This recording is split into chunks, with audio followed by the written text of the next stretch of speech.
નમસ્કાર ખેડૂત મિત્રો, આજે આપણે વાત કરીએ છીએ તલ બજારના ભાવ વિશે. તો સૌપ્રથમ જો આપણે વાત કરીએ તો બધા જ માર્કેટ યાર્ડમાં તલની આવક છે તે ધીમે ધીમે શરૂ થઈ રહી છે અને તેમાં પણ ઘણો વધારો થઈ રહ્યો છે, કેમ કે ઉનાળુ સિઝન હવે છે તે પૂરી થઈ, એટલા માટે તલની આવક છે તેમાં વધારો થયો.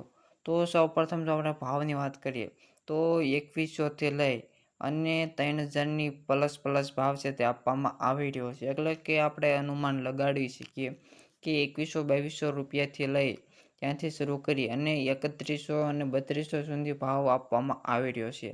રાજકોટ, ગોંડલ, જસદણ તમામ માર્કેટ યાર્ડમાં છે તે 2100થી લઈ અને 3000 પ્લસ એટલે કે 3100-3200 ભાવ છે તે આપવામાં આવી રહ્યો છે.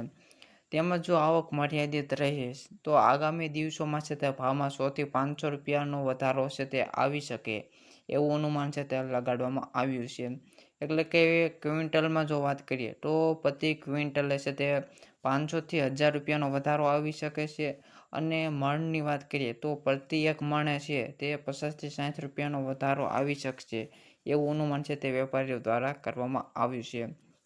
પરંતુ જો ખેડૂત મિત્રો વાત કરીએ તો આગામી એક અઠવાડિયામાં ગોંડલ, રાજકોટ, અમરેલી, જામનગર અને જસદણ જેવા મુખ્ય માર્કેટ યાર્ડમાં ભાવ છે તે 2100થી લઈ અને 3032 રૂપિયા ભાવ છે તે આપવામાં આવી રહ્યો છે. એટલે કે ભાવ છે તે ધીમે ધીમે વધારો છે તે થઈ રહ્યો છે. તેમાં પણ 100-150 રૂપિયાનો આખો પાછો ફેરફાર થોડો જાજો જોવા મળી રહ્યો છે.